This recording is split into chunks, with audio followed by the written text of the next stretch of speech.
We can begin now.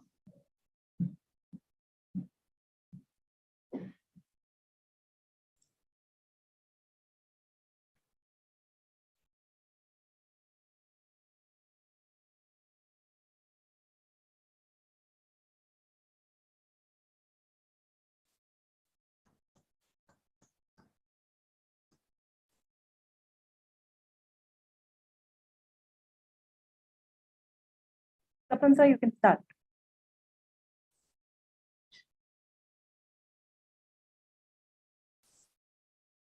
Yeah, can you hear me? Sir. Yes, sir. Right. Thank you. Good afternoon, ladies and gentlemen. This is Dr. Tapan Kumar Nayak, Dean Academics at Jaipuria School of Business. Welcome you all to the fourth episode of EdFriday, Session 2 of School News on a very, very pertinent topic called data and science, data and decisions. Before we begin, I take this as a great opportunity to introduce Jaipuria School of Business, which is approved by AICTE, Ministry of Education, Government of India. It was established in the year 2008 by a noted philanthropist, industrialist, Dr. Rajaram Jaipuria. Jaipuria School of Business is one of the leading business schools in Northern India and is a flagship institute of Jaipuria's group of management institutions. I would also like to introduce STAR, the Samarthya Teachers Training Academy of Research, is promoted by the Ordin Technical Services Private Limited in collaboration with Jaipuria School of Business. It has set up top performing educational institutions in all verticals from KG to PG. My dear friends, as you all know that the data has been considered as the new fuel to the economy, most of the strategic decisions in the market, organizations across the sectors are being made based on the data and its authenticity. As you all know that the data-driven decision making has been considered as the most effective decisions, and this could be possible through using facts, matrices, and data to guide strategic business decisions that align with organizational goals, objectives, and the initiatives. Further, the data-driven decision-making is the practice of using insights derived from data to make better decisions. This, in turn, provides the businesses with the capabilities to generate real-time insights and predictions to optimize their performances. With the similar line of thought, these days, we're often talking about concepts like data analytics, big data analytics, predictive analytics, etc., which are being used as the quite effective ways of analyzing the data and take the decisions. Ladies and gentlemen, with this, today we have two powerful panel discussions on board where we are related to have eminent personalities from the education sector. The first one will be focusing on the topic, is personalized learning possible and practical? For this, we have a highly learned panel members on board, including Ms. Madhur Gupta, the panel chair. She is the principal, Genesis Global School, Noida. Mr. Apu De, senior principal, Myers. Mr. Kultaj Babbar, principal, Millennium School, Batala. Mr. Nakeer Raza, principal, Noble School, Kolar. And Dr. Priti Shrimal, principal, Bilabal High International School, Baroda. And in the second panel discussion, we'll be focusing on human interpretation of data, an important part of future curriculum. For this, we also have on board Dr. Gunmeet Bindra. She will be the panel chair. She is the principal of Delhi College, Indore. Ms. Abhilasha Singh, principal, Shining Star International School, Abu Dhabi. Mr. Harshit Bansal, director, Abhinav Group of Schools. Ms. Rohini Aima, vice chairperson, Jammu Sanskriti School. And Mr. Rohit Dua, managing director, Little Flowers Group Schools, Delhi. I am elated to welcome the first panelist on board today now, and taking this as my pride to introduce the panel chair, Ms. Madhur Gupta. Ms. Madhur Gupta is an MSc in Geology and B.Ed from Delhi University. She comes with more than 20 years of varied experience and has been associated with Genesis Global School Noida since its inception. Great. That needs a huge round of applause from everyone present here. She has taught biology in all the three curriculums, CBSE, ICSE, IB, for many years, and has been deputed as head examiner biology for CBSE and IBDP. To remain abreast of the latest educational trends and challenges, she endeavors to attend various workshops for her professional growth. She has been actively involved in curriculum development, pedagogical approaches, and publications of science books for CBSE. Her previous assignments at GGS have been head of the department Sciences, head middle CBSE, and vice principal. Having gained extensive academic administrative experiences through a journey with different roles and responsibilities, she remains passionate about the teaching and continues to teach biology in senior classes. Besides this, her love for nature is evident as she enjoys spending time with plants and experiments new ways of gardening during her free time. So with this, I would request Ms. Madhur Gupta ji to take up the session to introduce the eminent panel members and to continue with the first panel discussion on the topic, which is personalized learning possible and practical. Over to you, Madhur ji. Thank you so much. Thank you so much, Dr. Nayak. Such a warm welcome and an introduction. A very good afternoon to one and all present here. And I would really give a warm welcome in this sunny afternoon to each one of you who are present here. And it's a real pleasure to be part of today's thought-provoking discourse, and along with the esteemed panelists who are there and gracing the occasion. To begin with, Sir has already introduced, so I don't need to introduce myself. So if we see educators, they have been on task for decades, just figuring out, can we expect students of age to learn the same way, at the same pace? We know that learning process is not linear. Every child is different and they learn differently. So how do we customize it? How do we design the pedagogies? What could be the best learning outcomes? How can we ensure that there is a lifelong learning happening? The competencies are being developed. There emerged an approach, which we call it as personalized learning. It is not something new, the concept which has come up. Only thing is, it has become a little more popular in last few years with so many things that has happened. One of it, which everybody knows about it, is pandemic, and is now being promoted as a key learning approach to prepare young minds for the demand of 21st century, where we emphasize a lot on 21st century skills. Is personalized learning possible?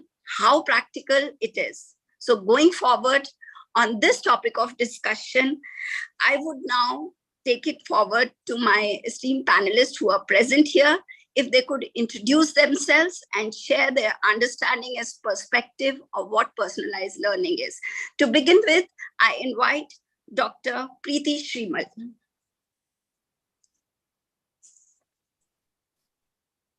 A very good afternoon to all the esteemed panelists. A very good afternoon to you, dear moderator, Madhur ma'am. And yes, of course, it's a pleasure to be here on this platform. A very good afternoon, Dr. Nayak, and thank you so much for inviting me and giving me an opportunity to share my views and my insights on such an important topic, that's personalized learning. And as Madhur ma'am rightly said, this has gained a lot of importance because after 2 years of pandemic, we all have it's become very evident, and all of us know for a fact that the classroom now is a heterogeneous classroom, a classroom which has mixed students, students who have different levels of learning, students who have different levels of abilities, talents, and also different styles. So personalized learning is something which is the need of the hour. I wouldn't say it's something which should be done as an optional activity in the school or as an optional framework in the school. For us in Billabong, it is something which is practiced regularly and which is practiced to ensure that all the learning gaps are bridged, that the abilities, the skills of the children are honed, the weaknesses and the challenges are bridged. So for me, the quote which really gels with me and which resonates with me about personalized learning is something which I had just read yesterday. It says that personalized learning is not what is done to the learner or about tailoring the learning. It is about helping each learner to identify and develop the skills they need to support and enhance their own learning so that agency and self-advocacy can be realized. So true. And based on certain researches, based on certain findings, personalized learning rests on 4 pillars. The first pillar being that every student should have a learner profile that documents his or her strengths, weaknesses, preferences, and goals, because that's when you will know from where to begin, what needs to be done in order to provide that customized or the special learning or support program for every child.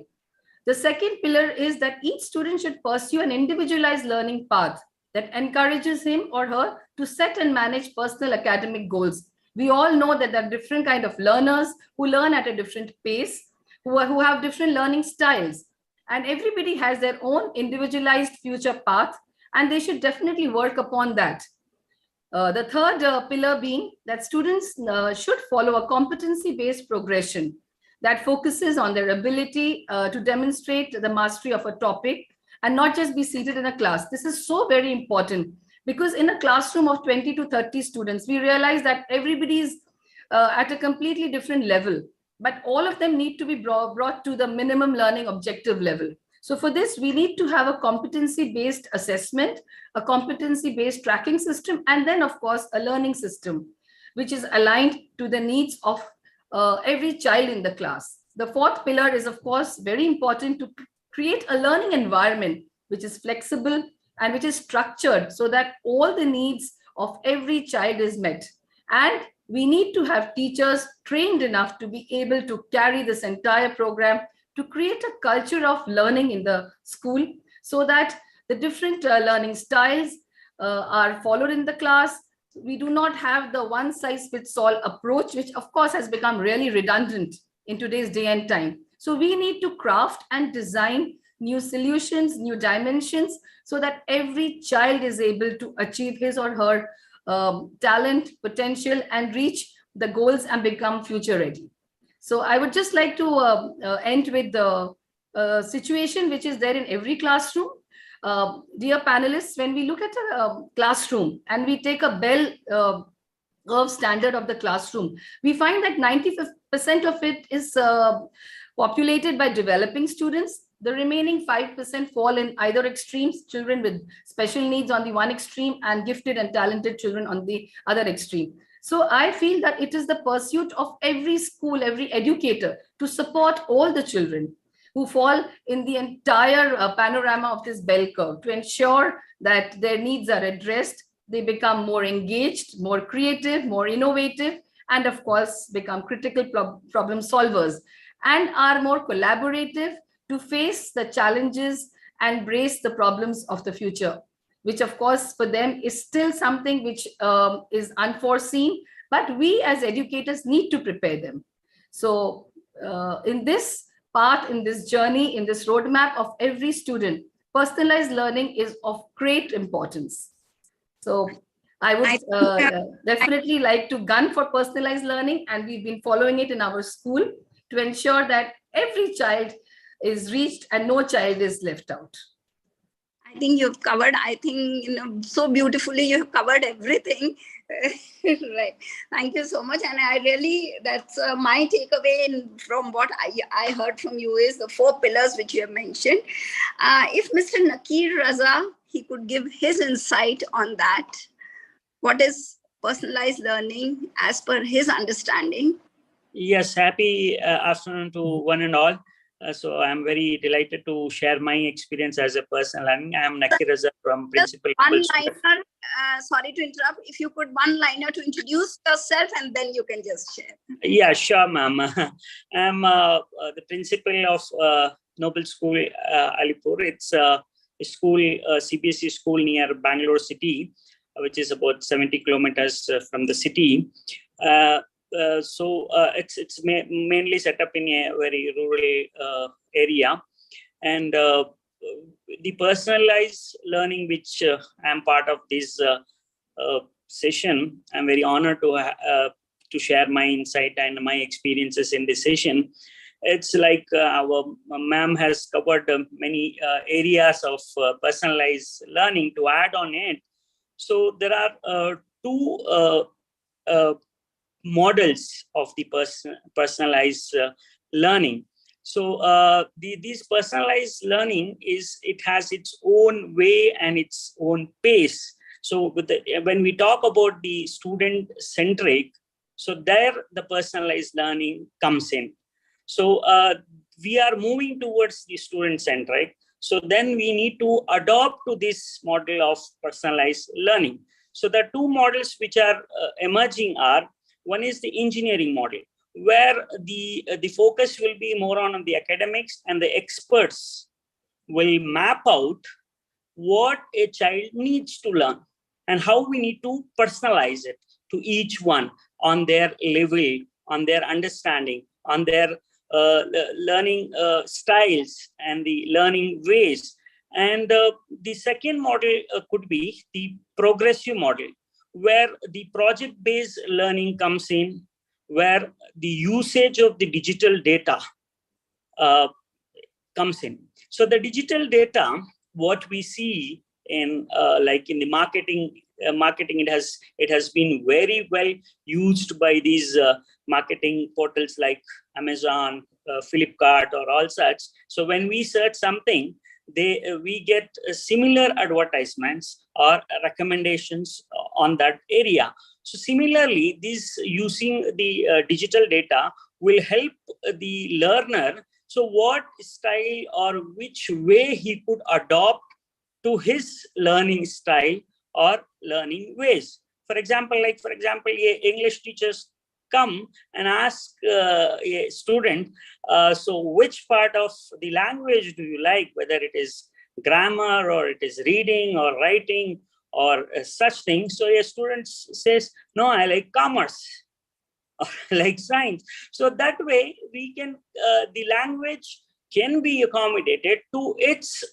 learners' ability and learner's pace. So if it is learner is, like for example, like in a classroom setup, like suppose if you go into class 5, so there are learners, there are certain level of learner who are at the class 2 level or class 3 level or class 4 level, or it could be class 6 or class 7 level. So there are a lot of variation, differentiation in a classroom setup. So when we come to the personalized learning, so it can be catered to each one to their level and to their styles. Thank you so much, Mr. Raza. If Mr. Apu Dey, he could highlight his perspective on personalized learning.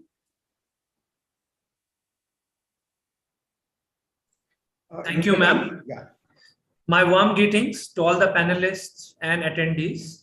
I, Apu Dey, Senior Principal, Myers MIT Vishwashanti Gurukul, Pandharpur, Maharashtra, would like to extend my sincere thanks to Mr. Nayak and his team of School News for giving me this opportunity to interact with the eminent educators in this platform. Coming to the topic, yes, I definitely vouch for it. As per my perspective, learning is not possible without personalized learning. A learner has to connect in his own way to learn something new. A personalized learning is need of the hour. As we all know, today all learners have to learn and develop certain skills, that is 21st century skills, to collaborate, to analyze, and think critically, and have a problem-solving attitude. And moreover, we all know every student is unique and they have different learners' profile. They all have different intelligences and they have their own way of learning and understanding things. So I think personalized learning is to adjust the pace of learning, to adjust the approach of learning, to connect with the learner's experience and interest. By this, learner will be an active participant in designing his own journey, in his own learning. The learner chooses different teaching methods, which is very cozy to him, and use different technology to create an environment where he can fulfill his needs, where he can fulfill his demand. In nutshell, I can say that personalized learning is an educational approach that aims to customize learning of each student as per their strength, skills, and interest. This is what I think personalized learning is. Thank you so much, Mr. Day. So I think we are all on the same page. Personalized learning does mean high quality teaching that is responsive to the different ways students achieve their best. For sure, that one needs to focus on certain key elements, and that will only help it to deepen and extend this personalization of education. Now, I would just request if Mr. Kultaj Babbar, he can give some overview on the key elements. Over to you, Mr. Babbar.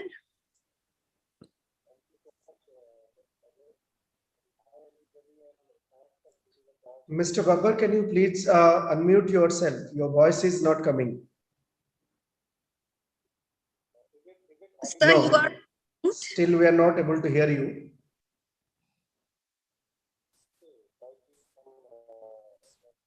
Can you please check your audio? I mean, you can mute and unmute.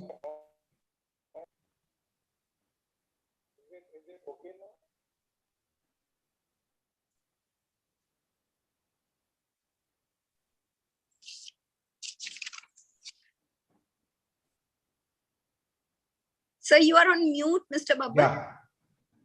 You have to unmute yourself. Yeah, fine. Yeah.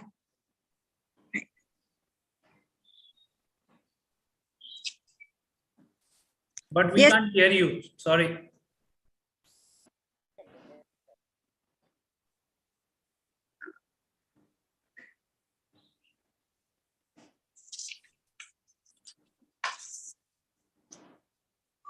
Okay, we'll come back to you, Mr. Babbar.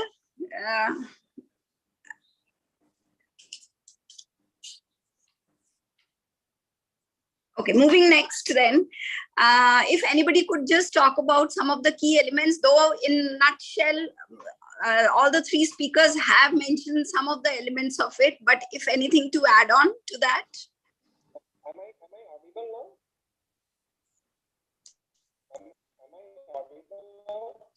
I'm leaving it open now to all the three. It is a promising idea, and it is like a emerging method of learning.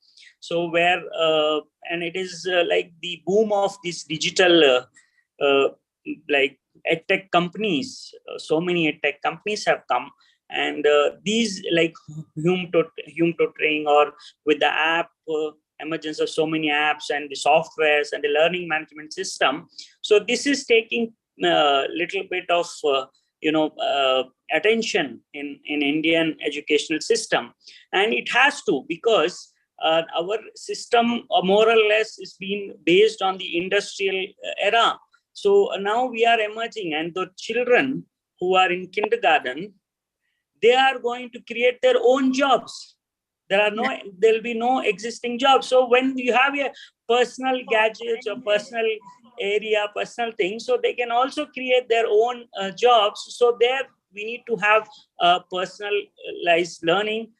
In future, it will emerge as the main area.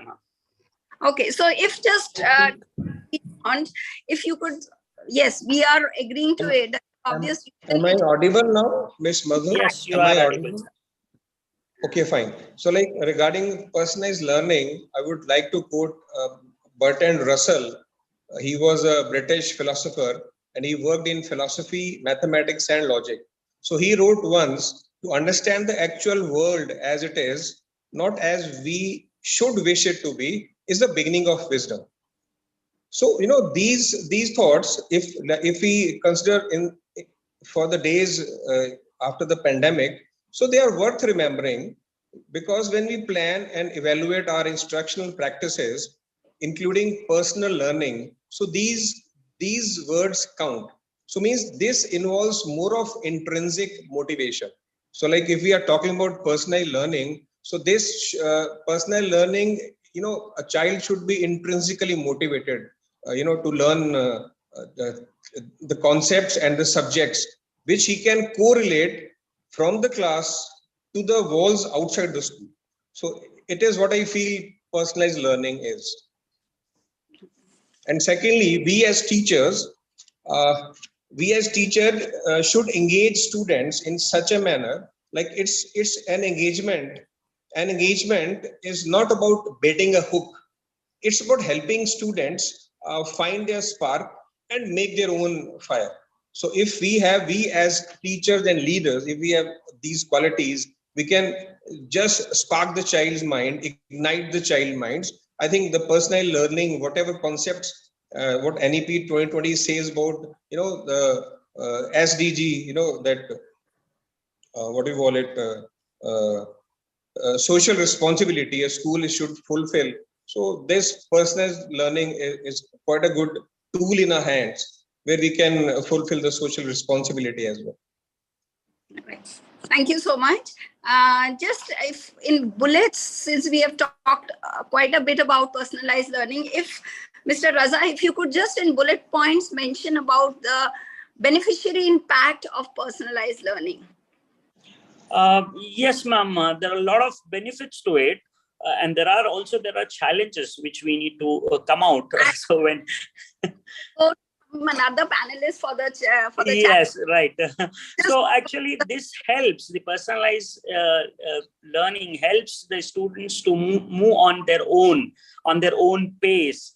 And it takes them to take initiatives. It motivates them. It builds their confidence, and they learn the tech skills, which is very much important in this. And they can be a major part and parcel of the new economy or the future job market. And they can and this personalized learning on coming to the pedagogy and all, it can eradicate these learning difficulties or the special education, the special educational needs, and like we can bring the students into a higher engagement in the teaching and learning process. We can bring the students engagement more through the personalized learning. And the students, as the data suggests, the students spend more time when it is being personalized, the whatever thing, and they can explore their own interest,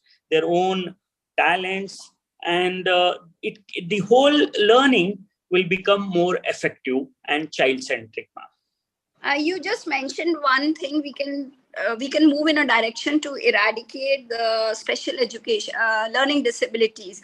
So is there a possibility that these two, personalized learning and the special education needs, can be merged, or they are two different things?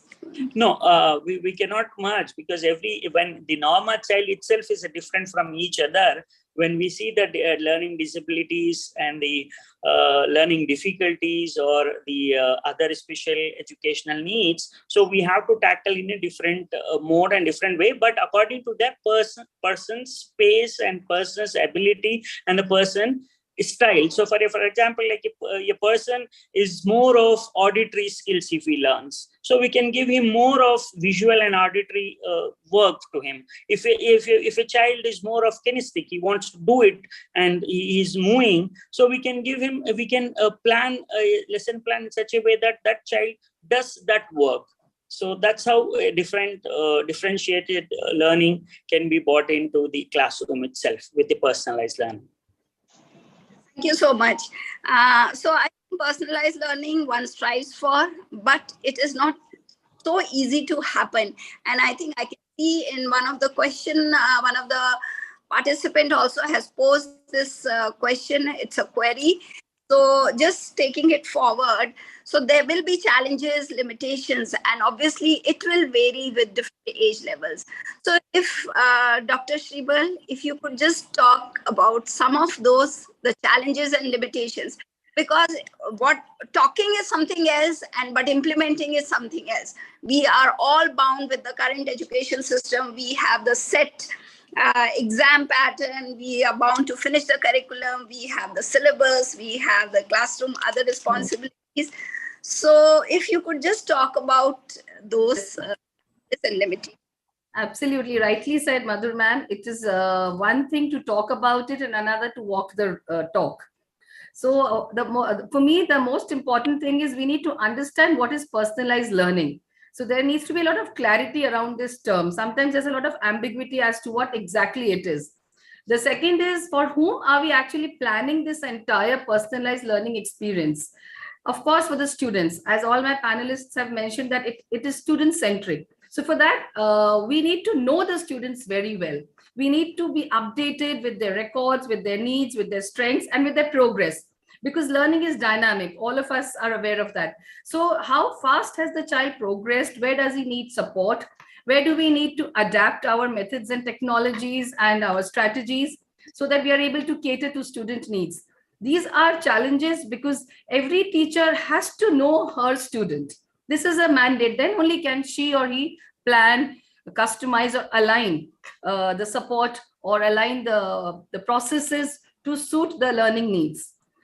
Another challenge is, of course, the kind of activities have to match the specific learner needs. This is not easy because we need to also be updated with what are the activities which are best suited to the kind of learners I have. We need to be completely abreast with the best approaches. We have to blend inclusion along with the schooling system. We have to align our practices, all keeping in mind that there is a vision of creating future-ready learners. This involves, Madhur ma'am, a lot of meticulous planning. For this, of course, the center stage has to be taken by the teachers. They have to be trained. There has to be customized training given to them so that they can actually create the kind of an environment. They can support the students. They can track the competencies of the student, and they can analyze the data and then plan ahead so that from point A to point B, there is movement happening. Then from point B to point C, how do I ensure the growth of my student? So as everybody has mentioned, we will need digital software. We will have to have education, leverage the digital tools which are there available to ensure that there is a major shift in the way we are approaching the entire learning process. Another very major challenge is the assessment pattern. Like you rightly said, we have a rigid assessment pattern. Now, to move to a more flexible, to a more personalized approach is not going to be easy. And personalized learning, actually, the entire process wants the students to be able to assess themselves also. And this is something which needs a complete paradigm shift, because when I'm shifting the responsibility from the teacher to the learner, it's not an easy task. Because there's a mandated curriculum, there are mandated learning objectives which need to be met. So all this takes a lot of toll, a lot of planning, a lot of meticulous training and in-depth analysis of the entire schooling system, of the way the learning process has been panned out in the school, and training the teachers. So this entire design process has to move from a teacher-centric to a student-centric system. We will have to redefine, revisit the entire process, especially the assessment. Now with the NEPs coming in, probably there'll be more scope for the schools to indulge in the personalized learning in its complete spirit. It's difficult, Madhur ma'am, when we say that let the entire learning go into the hands of students, because then we are moving, the teacher moves from center stage to a student-driven learning. So teacher now has to wear various hats. She has to design, curate her instructions to be able to reach up to every child. Over here, teacher has to move from a sage on the stage to becoming a kind of a mentor for every child. So no longer the sage giving lectures on the pulpit, but now she has to take on a very, very different role. And the most critical challenge is time, because we know to implement this, it's time consuming. We have our lesson plans, we have our curriculum, which needs to be completed within a given framework. So how do I manage to align everything? Of course, we need to always remember that it's a marathon. It's definitely not a sprint. So we will the entire educational system will have to rebrand itself, move to becoming just a facilitator, to ensure that the children know exactly what their strengths are, to ignite that spark, as rightly spoken by one of my panelists, so that the children can also follow the path of self-growth, of self-learning. And that makes it very easy then for, of course, with a lot of challenges, for the teachers to plan out and to play a more active role along with the learners. Another challenge is, in a classroom, there are diverse needs. How do I stay true to the curriculum? I have to complete the curriculum, but how do I do it with so many multiple, learning styles, with so many multiple learners, each with their own different abilities and each with their own different talents, skills, strengths, weaknesses. So balancing act, we have to balance the pace of the lessons. We have to ensure that we are neither too quick nor are we too slow. So definitely it's a huge challenge, but as we say, it's a very, very, very rocky path, which is strewn with a lot of challenges, with a lot of roadblocks, but there are miles to go, and I'm sure we will achieve it. So, I think I add on to what you have said. Yes. Is very important to unlearn, because unless you don't have a mindset, it will become very difficult, to adapt new ways or new pedagogies. And secondly, I think you have covered beautifully. Now just moving to the next part of it, I think, so we do agree that there is a way, and very much is, if we want to look for the strategies, there are ways to look for strategies. If Mr. Apu Day, if you could highlight some of the strategies which can be we can implement, or which we can try out to overcome the challenges which are presently there in the country. Over to Thank you, Madhur ma'am. Already Dr. Priti has explained a few of the drawbacks as well as their strategies, how to overcome that one. On highlighting all those things, point by point, she told that it is difficult to understand the learners. Yes, rightly said by Priti ma'am. First and foremost thing is to know your learner first, know your customer first. We need to train our teachers to assess students' profile, to understand the students first and customize their experience accordingly. While I'm saying that we have to understand the student first, one has to understand the student's profile. One has to make students' profile according to their interest, strength, weaknesses, their hobbies, their goals, objectives, and their progress. So according to that, we have to make individual learners' profile, and we have to train teachers is the first and foremost strategy which I can suggest, so that we know our students first. Second and foremost thing, what I think, as rightly said by Dr. Priti about the activities, it is very difficult to choose the right activity which hits the students, which motivates them, and we can understand the learning outcome. So to line up that one, you have to be very particular in choosing the activities. And while choosing the activities, one has to take help of the students' interest, or let the students be part of planning. They should help the teachers, or teachers should help the students in making their learning, plan. So how they want to learn, in what technology they want to use, what activity they want to follow. Let the student decide. That will make a student an active learner, and he will be interested in the learning because he himself has decided about the activity and the, you can say, technology, what you want to follow.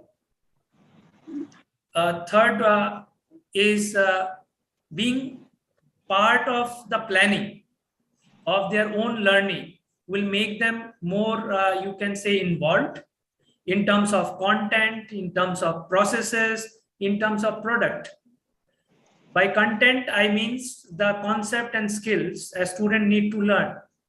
So let the students adapt their content based on what a student knows, and from or teacher can help the by seeing the readiness of the student.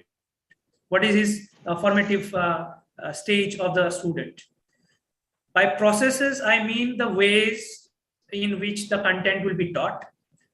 So allow the student to choose the activities or the method he want to go through, whether it is lecture method or you want to go through a module, video, or whatever, or he want to be a project based, whatever he want to choose, let him choose. Allow to choose his content using flexible structure based on his readiness and interest. Right. So Allow him. Sorry to interrupt.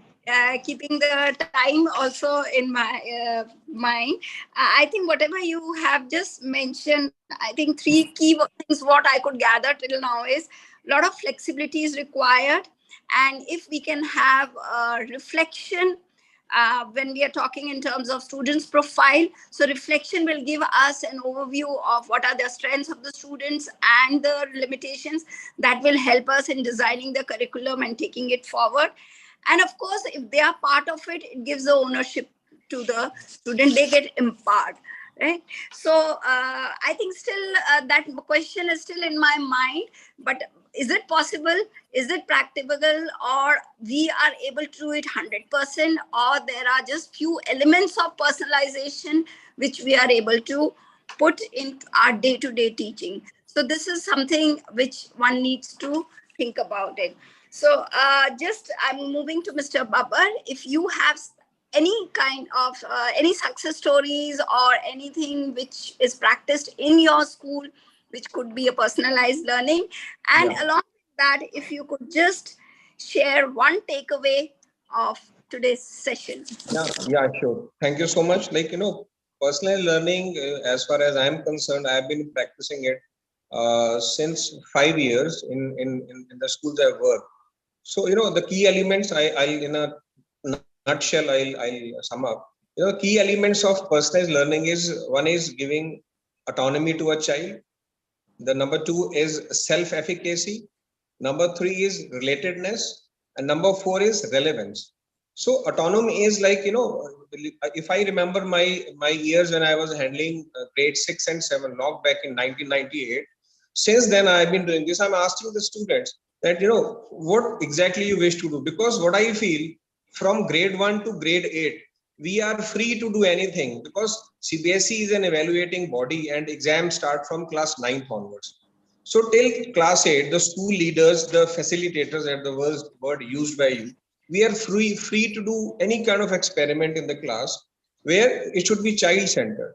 And when we look into these 4 elements of the key points of personalized learning, I think everyone should agree we have been doing this since years. If I look back at my schooling, my teachers, we had all those field trips, right? We had all those SUPW work, SUPW, that's socially useful, productive work. We had all sort of knitting. We had all sort of, playing together, group activities. So it's not a new thing. What NEP is introduced now in 2020, it's just a refresher course of what we have been studying all these years. Right. So as far as I am concerned, so if we keep into mind these 4 bullets, 4 key elements of personalized learning, we can do wonders in the school. And till class 8, we can set a stage where, for the years to come, the child can, make the world dance on their tunes. Anything can happen. And secondly, when we talk about this relatedness, so if I feel, I've been calling myself as a mother with a mush, because I again repeat, I call myself mother with a mush, mooch wali maa, because the children, they come and talk to me, because in the morning when I come to school, not as I'm a school leader, when I look back, when I back of the mind, I am a teacher always. So I used to talk to my children. I was a class in charge. So 15 minutes or 5 minutes in the morning, I used to spend time. Come child, let's talk. So what happened at your home? So, we have to have that kind of bonding with the student. So once this bonding is established, then wonders can happen in education. Only thing, the teacher should be a teacher by choice, not by chance. If a teacher is by choice, he is doing justice to his work. And second, the takeaway, what you said, like what I feel, I have just written it here. Yeah, if we can have in running short of time, I would like to take away from one liner. Yeah. So there are no magic bullets in education. There are no magic bullets in education. But if we keep these 4 key elements in mind, that is autonomy, competence or self-efficacy, relatedness, relevance, and you will be surprised that personalized learning magic will actually happen in our real world classrooms. And whatever the child learns in the 4 walls of the classroom, he can take beyond the 4 walls of the school building and fulfill his social responsibility. Thank you so much. That's what I would like to say on personalized learning. I'm just clubbing the question which has been asked by one of the participants also. In such a large classroom when we have a strength of maybe 45 to 50 students. So do you agree to it that personalized learning is possible and practical? If so, if you could just say something about it and your one takeaway from today's session. If it can be very brief. Right. Thank you. Over to you. This question is for me or some other panelist? Raza, Mr. Yeah. Yes. In the 40 students classroom, it is quite possible, not in a complete sense, but to hybrid way, in a mixed way, with a traditional and some aspect. Just I'll give you in a minute. I'll conclude with an example. Like CBSE has launched 100-day reading campaign. Right, and there was like class-wise activities we supposed to do, but some student in a class are not able to do the activities of their level. So what we could do is you take the lower classes activity to them. For example, you have a reading books in your class, so you keep 5 types of different levels of reading books in the class. Like for example, class 2 books, class 3 books, class 4 books, class 5 books in class 6. So a student who is weak, he can be personalized with the class 2 books, and who is a very fluent, he can be personalized with a class 8 book. Right. So this reading isn't just a live example which I gave. So to the takeaway, we can see that there are more benefits of personalized learning than the challenges. So we need to start somewhere. We need a very hybrid model, not in a complete model, because there is challenges of technology and the digital, which is not very much available to every child. So we have to have in a hybrid model. We can start it with whatever possible. A very good point, sir. You have added hybrid model. I think rather than aiming 100%, we should always take what we call it as baby steps. Right? Yes. Over to Mr. Day. One of the question I'm adding of one of the participants' question also, where lies the role of a textbook in digital era? So when we are talking of personalized learning, if you could just answer that, and one takeaway from today's session, if it could be very brief. I think this time is nearly over. Right, over to you. Thank you, ma'am. So to answer the panelists or the attendees, that textbook is, you can say, is our goal, or it is the objective, which is designed in the form of textbook, which will follow, but the path, the pace, we can determine by the personalized learning. And that is a guide which will help you. You don't have to follow the textbook altogether. You can choose your own processes. You can regulate the pace of the students' learning. And by this, we can go for this personalized learning. So my takeaway from this personalized learning is it is an educational approach that aims to customize the learning for each student based on their strength, needs, skills, and interest. That is how we can reach to the personalized learning of each student. Thank you so much, Mr. Day. Very nicely, you culminated the whole session in one line. Dr. Shrimal, you have just 30 seconds to give one closing remark, nothing more. Right. So I think I would like to just close and conclude that personalized learning is the need of the hour. All of us have to gear up, and we have to prepare the teachers, we have to pace out the curriculum, and we have to ignite the spark in the children to be able to actually understand where their flaws are, and then to be able to move ahead for us to bridge the gaps, and for the teachers, of course, to become facilitators and not just to deliver the curriculum in the class. So that's very important.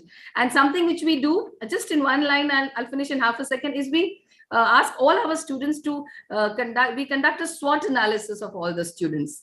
So that really helps a lot. I mean, I may be able to judge a child, but then we need to also find out where does the child's abilities lie? What are his challenges? What does he think and feel about himself or herself? So I am and I want to be. So definitely, once we know exactly what the child wants to be and what he thinks his or her challenges are, the path becomes easier for us. It was a fantastic session. Thank you so much, School News. And thank you, Madhur ma'am, and all the panelists. It was wonderful interacting with you.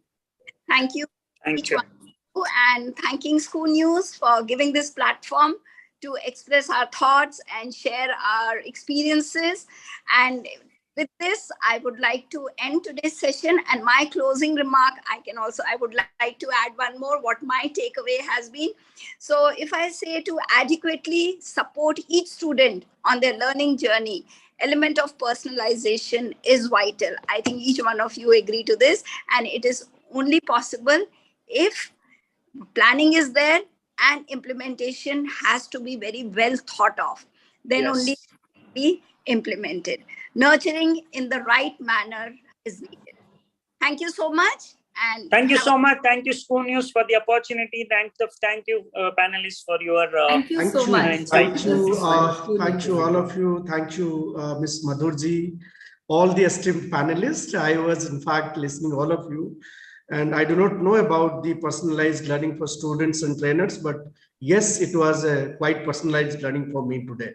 I learned a lot from all you, sometimes we say that when you listen from the leader's mouth about a particular topic, so that gets injected so quite deep into insight. Educators for educators, sir. Yes, you are absolutely right. So my greetings, my sincere gratitude to all of you. I mean, you have put forward all the pertinent points on the personalized learnings. So Madhurji, I'll come back to you at the end. I request you will be here till the end of the session. I have some rapid fire questions for you too during the end. So, but with this, we end our first session on the very, very pertinent topic on personalized learning. I thank all the panelists, Kultaj, Apudeji, Priti madam, Madhur madam, and Kultaj, all of you. Thank you so much. Thank you. And with this, Thank you, now sir. I take this as my sheer pleasure to welcome the second panelist on board. We have taking this as a pride to introduce the panel chair, Ms. Gunmeet Bindra. Dr. Bindra is an accomplished educationist with over 35 years of experience in teaching and school administration. She has held many coveted positions, including member of the CBSE governing body, CBSE Curriculum Committee, CBSE Affiliation Committee, and member of the Board of Trustees and Vice President, Asia Pacific region of the International Boys School Coalition. She is also the British Council School Ambassador in India.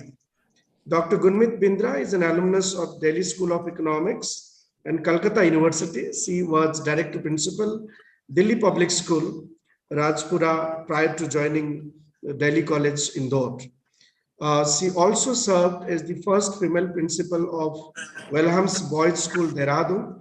She started her career as a senior commerce teacher at Shillong House, Kanpur from 1987 to 92. The numerous awards conferred upon Dr. Bindra includes the CBSE National Award in 2014, presented by the President of India. And I think this needs an applaud from all of us. Congratulations. The Bharat Vidya Vibhushan Puraskar presented by the Chief Minister of Uttarakhand, the Pride of Doon Award.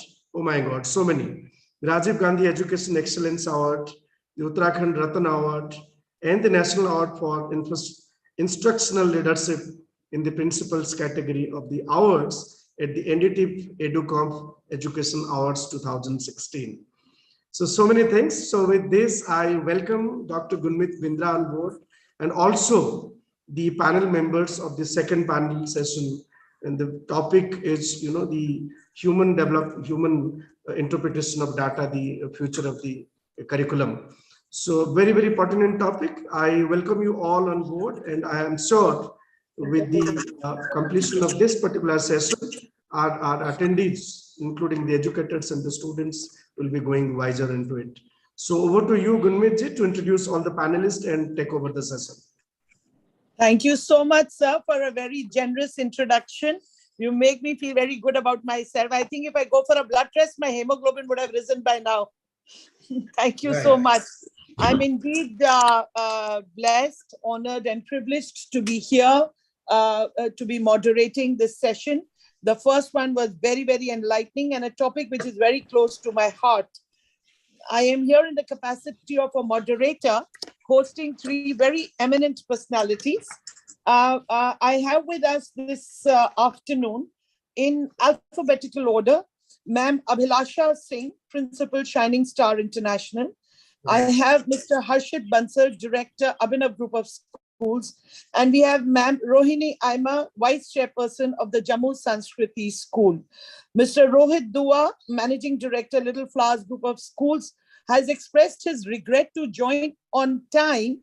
I'm taking his regret as not regret to join, but I'm regret as join on time, because we will continue with the session with the hope that if his schedule permits, if his commitment that has spilled over permits, he just might be able to join us.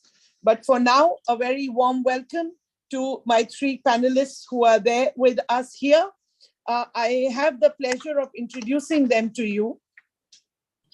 Ma'am Abhilasha's introduction is something that I really, really relate to.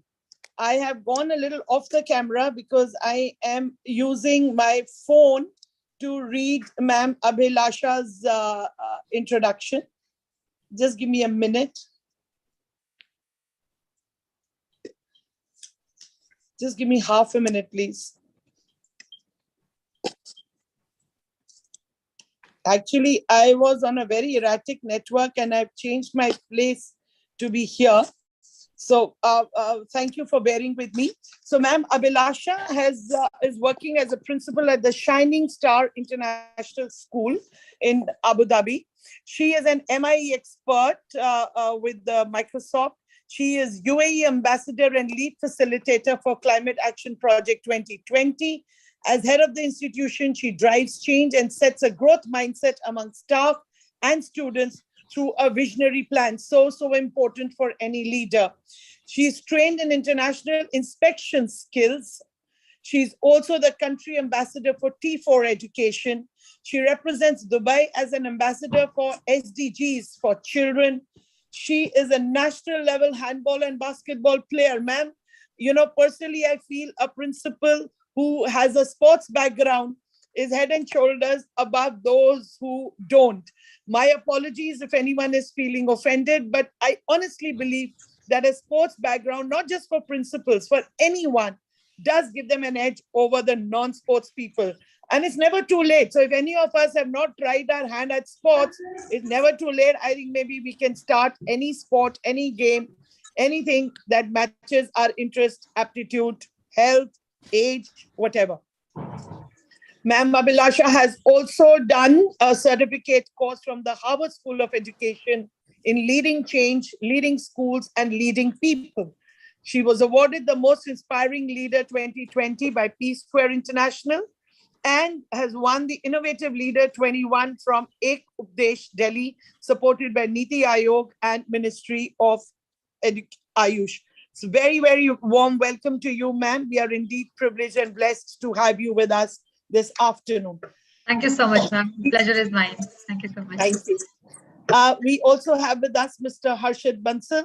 Mr. Harshit Bansal is the MD of the Abhinav Juniors. He's the director of the Abhinav Group of Schools, president of the Delhi chapter of Early Childhood Association of India. Now, you know, that gives us a very wide range of the background of the panelists. So I'm looking forward to some very interesting, diverse thoughts on the topic. Mr. Bansal believes in transdisciplinary approach to education, something that is so important in today's day and age.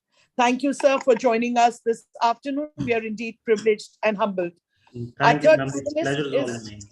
Thank you. Our third panelist is Ma'am Rohini Aima, with over 37 years of experience in the education sector. She is the founder, principal, cum vice chairperson of the Jammu Sanskriti School at Jammu. The school is focused on experiential learning, and most of the curriculum is covered through innovative projects and practices. She has led various institutions and excelled in areas as diverse as management initiatives, administration, quality assurance, training, and development of teachers. She believes in working for the well-being of the society at large. She in a short span of 8 years, the school that she is with has made an entry into the prestigious Education World School Rating, where the school has been ranked #1 in Jammu and Kashmir in the 2021 rankings. Lots of congratulations, ma'am. Ma'am's other achievements include the following. She has been an active member of world-renowned NGO Theosophical Order of Service, the Indian chapter. She's a member of the Rashtriya Samata Swatantra Manch. She's received the most promising upcoming CBSE school in J&K in 2015, Mahila Shakti Shiromani Gold Award 2016, one of the 100 best principals in the country 2016, again by AKS, and the Shikshak Shri Award 2017 from Samata Swatantra Manch. I mean, that's a long list of awards, ma'am. Thank you very much for joining us. Thank you so much, ma'am. Thanks. Thank you so much. Welcome to the panel. Honored to be here. All right. Now, you know, I want to begin by talking about the general theme of the discussion today. So the general theme of the discussion, the key word is VUCA. In our introduction, sir talked about data analysis and role of data analysis, how understanding data is important. But I want to read out to you something. Let's talk about the VUCA world first, and then maybe talk about the data with reference to the VUCA world. Now, I have something that I'm reading out straight from a research paper which says, since the turn of the century, the chaotic, turbulent, and rapidly changing environments in which we live have become the new normal. And I'm not talking about this quote from 2019 or 20. I'm talking about this quote from 2013. So if it's 2013, but I'm sure if we go back to 2000, 1913, 1813, they will still talk about the turbulent, chaotic, and changing environment. Why then are we talking so much about this VUCA world, where we are talking about mortality, we are talking about uncertainty, we are talking about complexity, and we are talking about ambiguity? Just to set the context, when we talk of volatility, we talk about VUCA as an acronym, but let's spend 30 seconds to talk about the different aspects of this VUCA world. So when we talk about something being volatile, we are talking about the nature, speed, volume, magnitude, and dynamics of it being volatile. When we talk about uncertainty, we talk about the lack of predictability of issues. When we talk of complexity, we talk about the confounding of issues, because these issues can be chaotic, can be conflicting, can be complementing. And we talk about ambiguity, we talk about haziness, where the real meaning is hidden. When we talk about all of these, we also talk about the black swans. 9/11 was a black swan, and there have been many black swans in history. As context setting, we've just gone through a black swan, the pandemic. Now, we all understand data and human interpretation of data in all fields. May I ask the panelists to give their opening remarks on human interpretation of data vis-a-vis the VUCA world, because the key issues or the larger theme of this second season of this EdFridays is, how can you help students succeed? How can we make learning spaces more engaging? And how can educators work together? With this VUCA world and these three key issues as a background, may I invite the panelists, and it would be nice if we can maybe go in alphabetical order once again, just to begin with, to give your comments on human interpretation of data. So your comments on the topic as your opening remarks. Abhilasha, ma'am, please. Thank you so much, ma'am. And first and foremost, let me thank School News for this wonderful opportunity to be part of this August panel.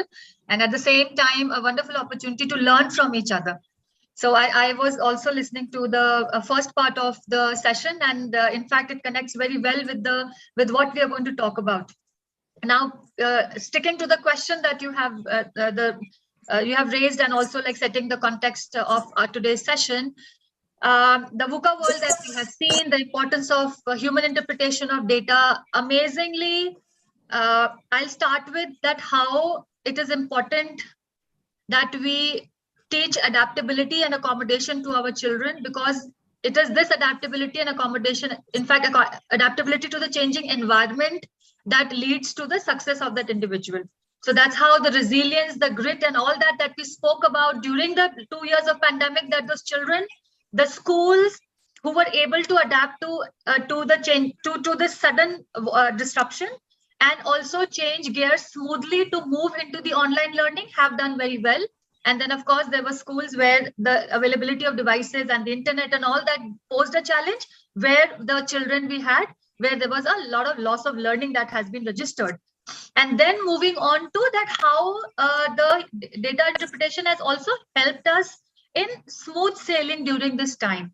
So, for some data is just numbers. But personally for me, data has a face.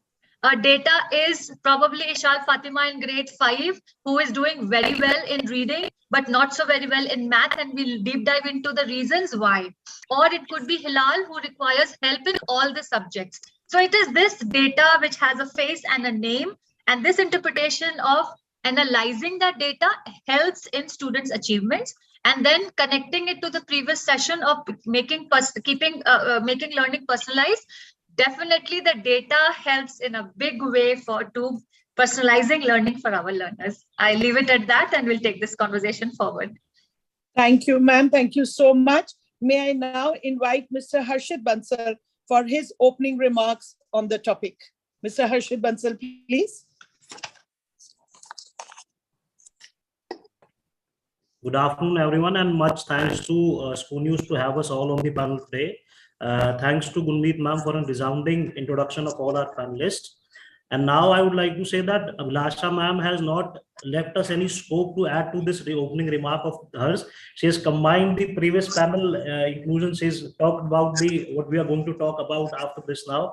So data interpretation, the VUCA world, this is all in all coming into play to make the child the 21st century learner so that he can excel with the skills that we as school educators and school leaders do not know we have to impart in the child, because we are also not sure that what future holds for us 10 years down the lane, a decade down the lane, what technology the child is going to face.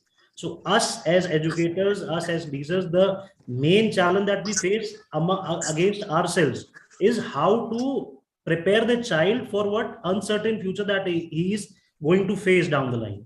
So VUCA world and the interpretation of data into the ambiguous results that we are going to produce is what is going to help us to make the child excel in his or her particular fields. So I think we'll deliberate this more on the topic in the later part of the conversation. Thank you. Thank you, sir. May I now invite Ma'am Aima to please give her opening remarks on the topic. Ma'am Aima, please. Yeah, good evening. First of all, thanks to School News for providing me this platform to share my thoughts about today's topic. As ma'am, you have already said that we are living in VUCA world, but yes, the importance of interpretation of data is not going to go away. Rather, the combination of people, as we all say, and the data working together. And this is what we experienced during these 2 years of lockdown, that combination of people and data working together brings the most accurate results that align with our strategies and improved decision making. I feel the collection and use of data on inputs, outputs, and outcomes of learning has supported the cycle of continuous improvement for all of us in the school system. So I feel that the learning process to improve results for students or educators or system, we need to align the people and the data that we have in today's digitization world. So I feel this is what I feel the data interpretation has played and is going to play an important role for the professional development of all of us as human beings. Thank you, ma'am. Thank you so very much. Now, when we talk of data, especially with regards to education, we all know that data is of various types. You have student data, you have teacher, educator data, you have systems data, so many different types of data. My question to you, Abhilasha ma'am, is how can data help as evidence? How can data help in evidence-based learning? And let me link it, since you are the one speaker who linked a lot of your opening remark with the previous session.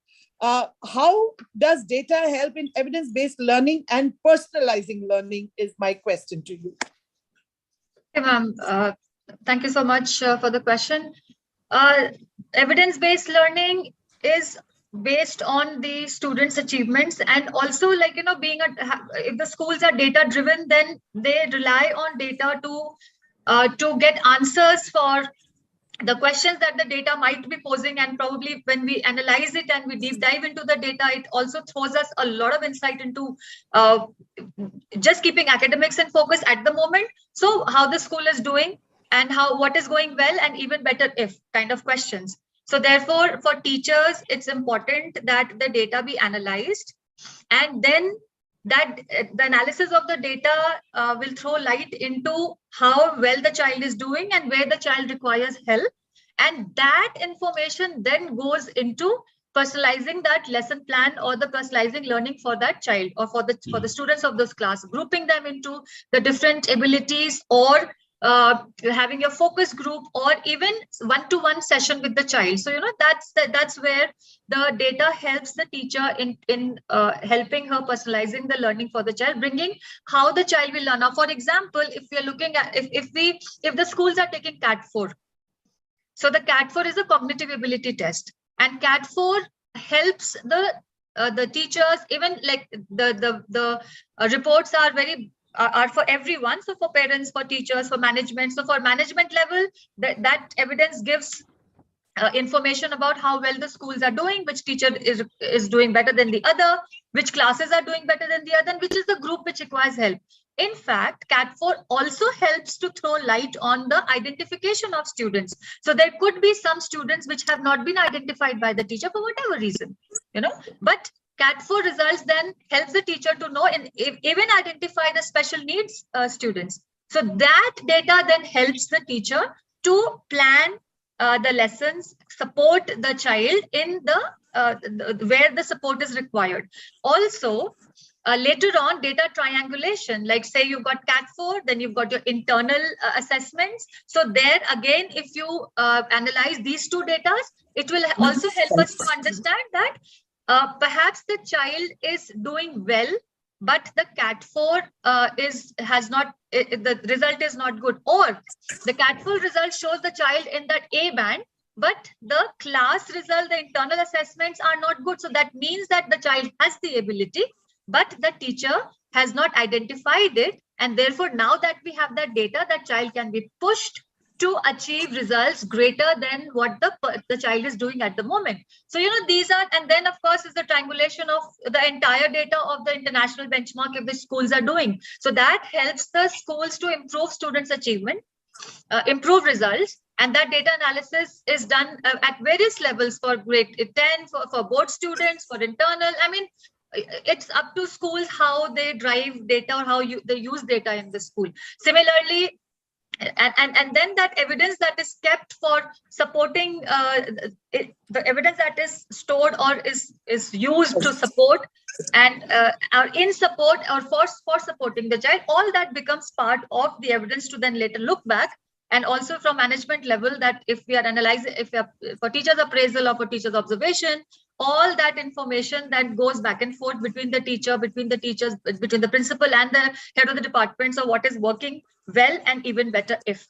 So this is just one part of data that I've spoken about, and there are different data in the school that you can analyze. There's starting the school with the attendance, and the attendance data in fact tells you every day what is the absent percentage of the school, and if it is below the required expected level, and accepted level, then you get into again the conversation with the class teacher and the parents that students have to attend school when the school is on. And what are the repercussions of the school, and why is the child absent in the first place? So this is just one part of the data dialogue. Thank you, ma'am. Thank you so very much. Taking a clue from what you said, ma'am, Aima, may I ask you, because ma'am is talking about collection of data and interpretation of data and all of that, why do you think people will always remain the deciding factor in data interpretation? See, at the moment, we can rely on technology. You can feed data into systems, and there's artificial intelligence enabled software which will throw up the required results, the desired results, and also give us, and it also helps the schools to save time. It helps, it saves man hours, that many man hours.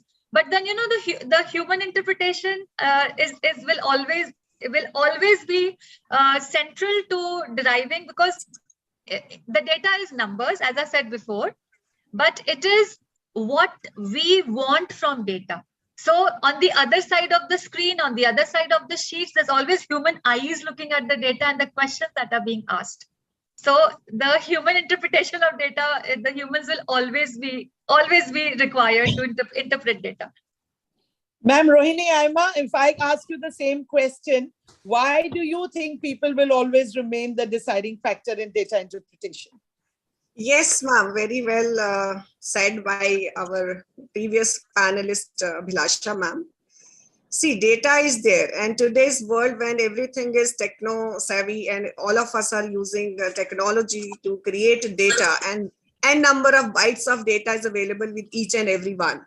But how to use that data, unless we as humans, we put in our brains there to analyze that, unless that data is analyzed as the need of our own organization. It is different to different organizations. So whatever data is there, it remains as a soft copy or it remains into the systems unless the human intervention, which analyzes the data for the betterment of their own use in the organization, whether they have to develop certain strategies. Take the example of schools. If we do not use the data of patterns or trends, what have been going on in school situations earlier, we need to analyze, and that analysis can be done only by human intervention.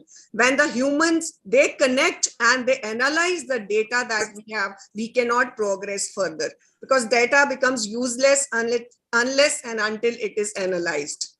That's why I said human connect everywhere. Whether you say human connect with the students and human connect with the data, it is very, very important. Thank you very much. If I can add, Ms. Rohini, schools, a lot of schools are data rich and analysis poor. So that's where what you're saying is very right, that, what we analyze, what we derive out of the data, definitely it is that human interpretation of that data is extremely important. Absolutely. Absolutely. Thank you very much. Mr. Bansal, I ask you something almost related to this, which says, what benefits do you think the cohort of human interpretation and data analytics plays altogether? See, according to me, the cohort of human interpretation of data along with the data analytics plays the best role. If you're talking from a school's point of view and a student's point of view, it plays the best role wherein the child has to decide its own career, its own interests, and where he wants to work further. Nowadays, it is a very common scenario that we see that most of the children are employed in the corporate sector. And the happiness quantum over there has gone down. Year by year, it is going down and down. And the main reason which I comprehend out of this is that the child is not doing what he is happy to do so. So if at the school level itself, we are able to interpret using DMIT or NLP technologies that these are the very areas of interest where the child is comfortable in working, where the child can use his own skill set up to his 100% potential. At that point, I think that the data analytics and the human interpretation comes into play, and using that, we can create a happiness quantum that can match the international levels of Indian students as well. So this is my take on the where data interpretation and data analytics comes into play to work together. Thank you very much, Mr. Bansal. Who would think that anyone talking about data would talk about a happiness quotient? Because happiness quotient is also a number, and data is all numbers. Yes. Thank you for bringing in that very beautiful happiness quotient aspect to such a, at the cost of hurting the feelings of data analysts, to such a dry kind of a thing. Data in itself is very dry. It suddenly comes to life when it has that human connect, the term that Ma'am Aima used, when it has that human interpretation and face and name, a term that Abhilasha ma'am used, and the happiness quotient aspect. Because ultimately, whether we are talking of curriculum, whether we are talking of student achievements, or whether we are talking of success in processes or leadership, it all comes down to happiness, to the happiness quotient. Let me now ask you, as leaders, for your happiness, amongst the plethora of data, I mean, we are inundated with data all the time. As a leader, as a head of the institution, or like Mr. Bansal, head of a number of institutions, what is your favorite data that you peep into? There could be anything, and all data is important. One day you would be looking at student achievement, another day you would be looking at staff performance, yet another day you would be looking at student attendance, like Abhilasha ma'am said. On another day, you would be looking at the leave record of a particular staff member when you're doing appraisals. Mr. Bansal, when he's looking after the group of institutions, he may be looking at financials, and allocation of funds also is equally important. We as leaders do it for one school, you would do it for many schools. So in addition to all that I've said that Aima ma'am and Abhilasha ma'am would be doing, even as a director, maybe you're comparing one school with the other in terms of their performances and academics or sports or whatever. When we make comparisons, it's important that we do apple to apple comparisons and not apple to orange comparisons. My question to all of you is, for your happiness for the day, what data is your personal favorite? What data do you look into? So anyone can, I'm not going in alphabetical order. Can I take this one at first? Can I take Yes, this one at Mr. first, ma'am? Bansal. Yes, So please. if I have to classify the different data and I have to look at one particular data that gives me the quantum of happiness, would be the attendance data. There are two basic reasons for this. This gives me two basic insight. If the child is regular into the school, point number one, inside that it gives me the parent is involved with the child. And point number two, the health and sanitation of the child is up to mark. So both of the things add to both of the happiness. First of all, my happiness that the teacher is there in the classroom and he or she has the ample number of students to teach. And secondly, I have my students coming into the school. They only come into the school if they are happy. If they are not happy, in the morning, they're going to have stomach aches, they're going to have leg pain, they're going to have ankle breaks, they're going to have multiple kind of excuses they'll make to miss the school. But if the attendance quantum is up to the mark, it solves a lot of quantums that we look at on daily basis. Excellent. Thank you so much. Aima ma'am or Abhilasha ma'am, whoever would like to go next. Yes, ma'am. So I would like to stress upon two important things. One is student ownership.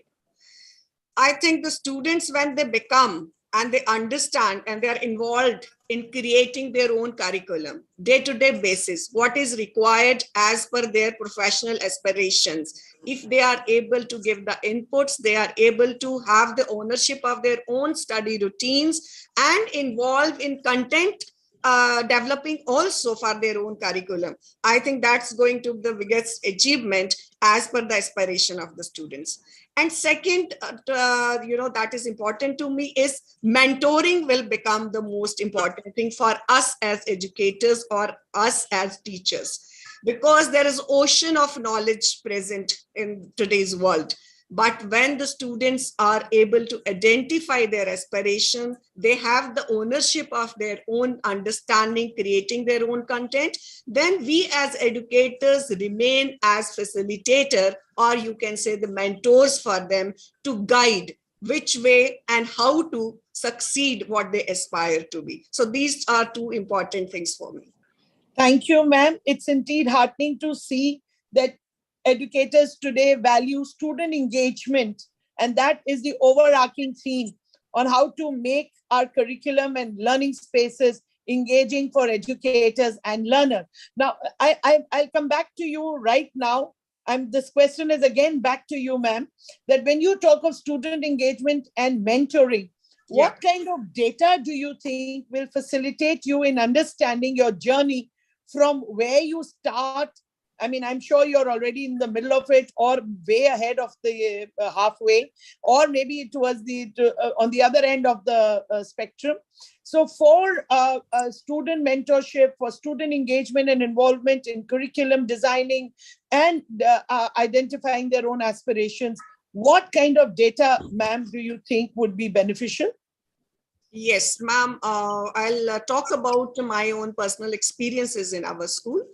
See, of course, the data of the previous years, it gets involved into it. Over the years, we do understand the children who were, taking the help of teachers, or for whom teachers are besides them all the time to guide them so that they just pass their class. So that is one set of students. But there are students whom the teachers are going to give them some task, and there are a group of students who really work together. They collaborate with each other. They come out with the ideas. They implement that ideas. They come out with the results by analyzing those results. So then we see and we frame their success, how and where they are reaching to, whether they have been able to accomplish the work or the project that the teachers have been giving.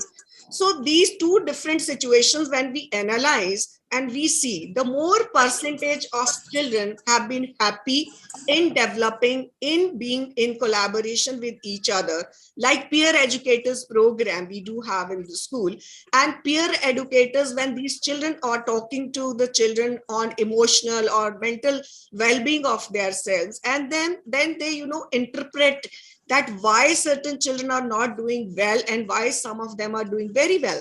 Because there are certain reasons. Maybe some children are not emotionally very strong. Some people have certain problems at home also. So when we collaborate, especially the students, peer educators, when they collaborate, they talk to them, students are more open to them rather than to the teachers, I feel. So that is again one data we compile. And then we prepare peer tutors as well. See, if a teacher's task is not done by certain set of students, but peer tutors, their, fellow class fellows are a class ahead of them. If they take on some topics with them, these children, they take up it very seriously, very happily, and they really work constructively to achieve that project or whatever work has been assigned to them. So that data, seeing all these together, I feel that's why I feel that students' ownership, I feel, rated higher than whereas it is always teacher-led classroom situations. So there I really have the data and I have seen the success where students take their ownership. So that is why I can speak confidently, and I feel that each one of us need to give that time to the students, give them and motivate them, mentor them to lead such kind of curriculum, content, and their own learning styles. Thank you very much, ma'am. Abhilasha, ma'am, what as a leader is your favorite data that you dig into? So, ma'am, I begin my day with looking at the data of the buses reaching on time, because we had in the first week that we started school, the transportation was a very big mess. I mean, it is because of the 2 years of pandemic and the buses, arranging the buses and all that. I'm sure a lot of schools have gone through that. And the first 1 week just went in settling the data. So I'm ensured that I look at the register the first thing in the morning and see if the buses have reached school on time or not. And then, of course, I look into two things over here. In fact, I'm going to talk about a personal happiness as well. So one is, of course, we look at the attendance and teachers who mark the attendance on time and the percentage of absenteeism in the school, and teachers who are present, how many teachers have taken leave, because substitution again is a big headache. And also teachers taking leave also is a bit of a concern. And, that also tells you a story that how many teachers, apart from, of course, the medical cases and all that, unnecessary leaves you do want to avoid, because naturally the teaching is affected for that day. So this is something that is important in the school early morning. Apart from that, the IBT, the International Benchmark Testing Analysis, is extremely important to us in schools in UAE. So that is another one, a favorite part of my data analysis in school, and we have a very good data team. And personal data is, I am a marathon runner. So when I go running, I link my watch to my Strava, and then I see that whether I have achieved my pace, the plan that I was wanting to run, and am I running accordingly? And, if I'm pushing, what is my oxygen level, VO2 max and all that, the smart devices they give you. So that again is my personal happiness data, if you're asking me. That puts me on a very, very happy track. Thank you. Thank you very much, ma'am. And yes, absolutely right. It's important, when I became the head of school, I was advised by a legendary principal, be the first one to enter the school and be right there at the gate. A lot of information is gathered while you are there in the morning at the gate. You're looking into the register at the opening time of the day. It reminds me of that one little piece of advice that I got almost 4 decades ago. It still holds true. Ma'am, Aima has brought in a very important aspect to the discussion. Like Mr. Bansal spoke about happiness quotient. She touched the topic, she touched the issue of emotional and social well-being. We have seen the transition of curriculum from curricular focus, pure academic focus, to, I'm not saying holistic development in terms of sports and music and art, I'm talking about the focus that has shifted from subject matter orientation to the students' concern on well-being through focusing on social, emotional aspects and modeling and remodeling human behavior as seen. During this COVID times, we have seen our own family members so closely that we had a lot of pleasant and unpleasant surprises for us, for ourselves. Now, we responded to the pandemic. Some people say it definitely was a unique transition in education, but it was not a gradual transition. Some people actually define it as a knee-jerk response to the entire situation. If we look at that as a wake-up call for us and look at realigning our strategies, what is your opinion or take on what kind of information should we look at in terms of data collection to be able to analyze and humanly interpret, with special emphasis on social and emotional well-being? Attendance, like Mr. Bansal and like Ma'am Abhilasha and Aima, all three panelists are equally of the opinion that attendance is a very, very relevant and strong indicator of things beyond just physical presence in the school.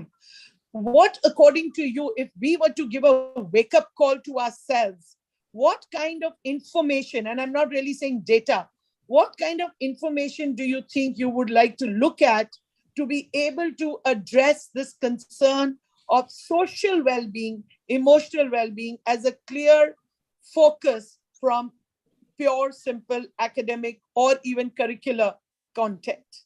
Any panelist would like to go first? I'll take this one if with your permission. Yes, ma'am, Abhilasha, yes. So social emotional well-being extremely important for the students, because if the child is well contained within himself, herself, that is going to result in the child's child growing up very well and with all the attributes that we want. And also, that sense of belonging that the child has to the school, that ownership of responsibility, taking responsibility, ownership of learning.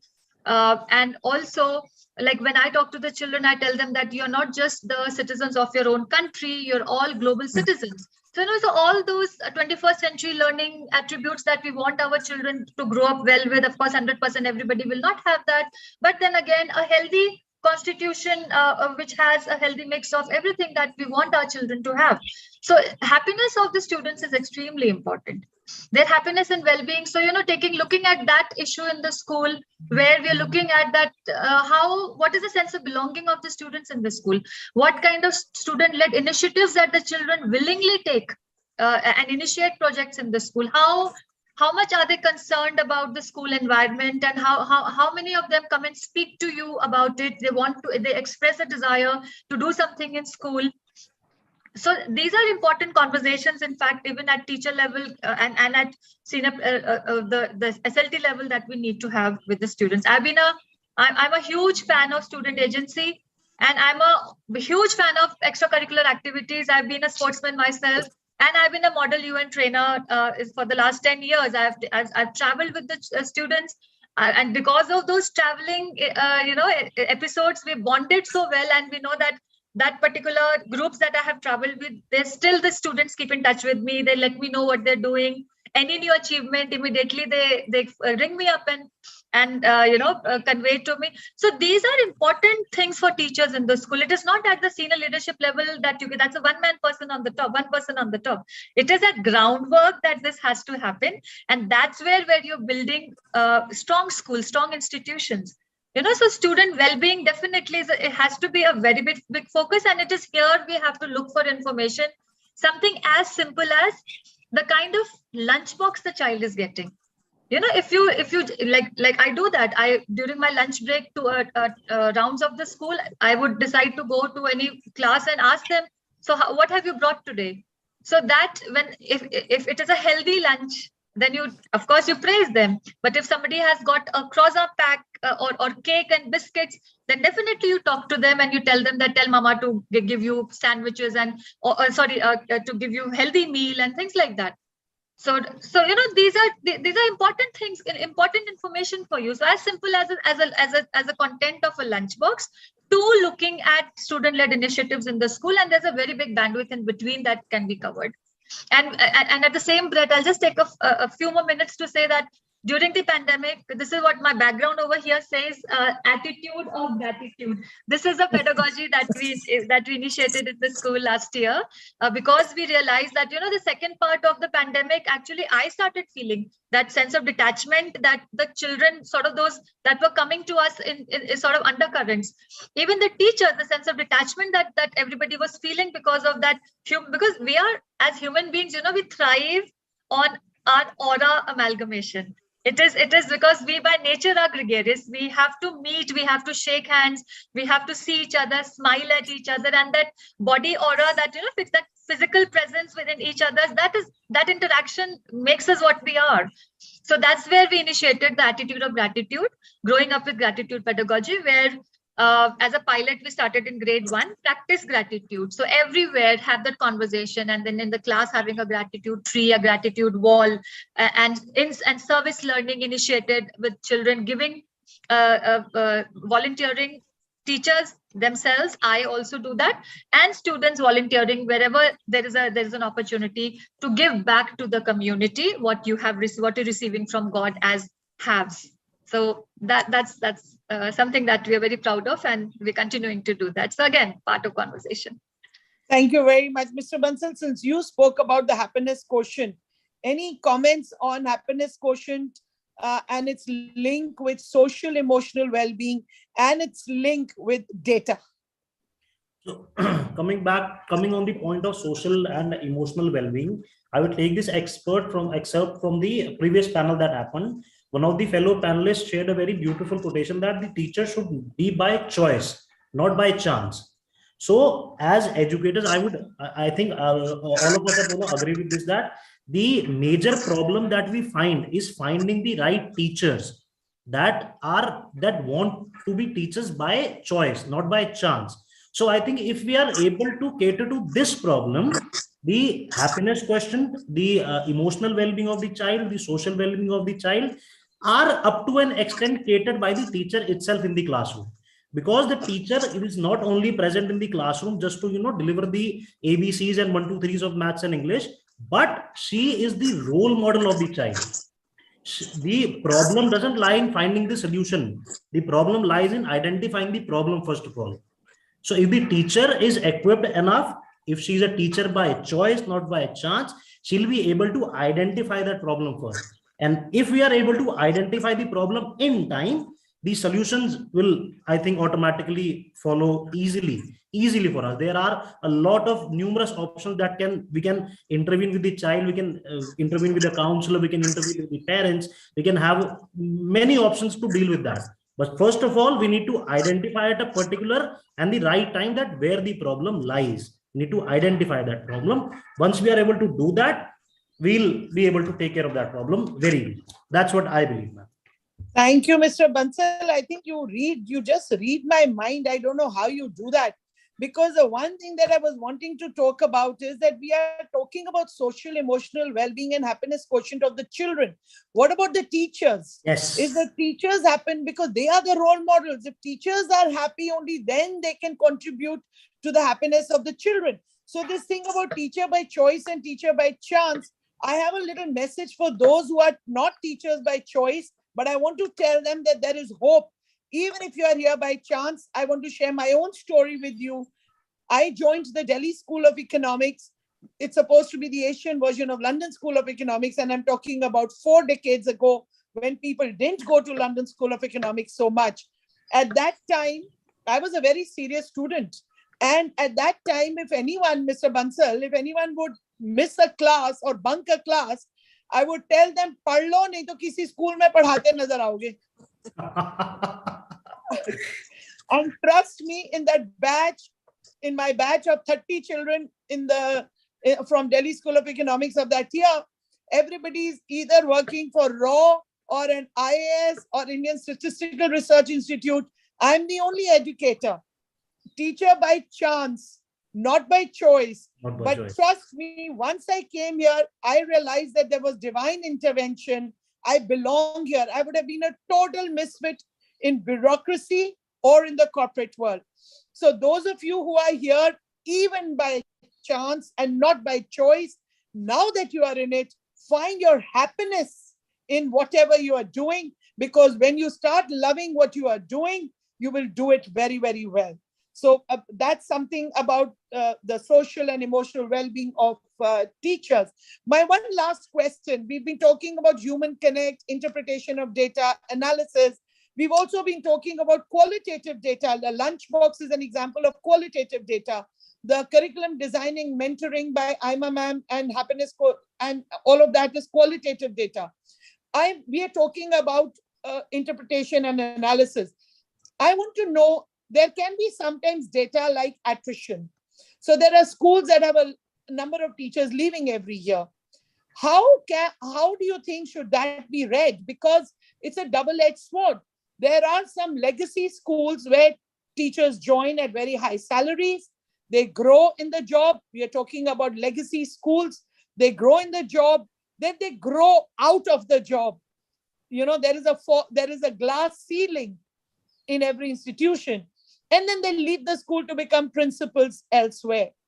On the other hand, number of people leaving some of the smaller schools would also see a lot of people leaving. Sometimes I'm told even in a place like Delhi, a teacher would switch a job for just a couple of thousand more in terms of salary.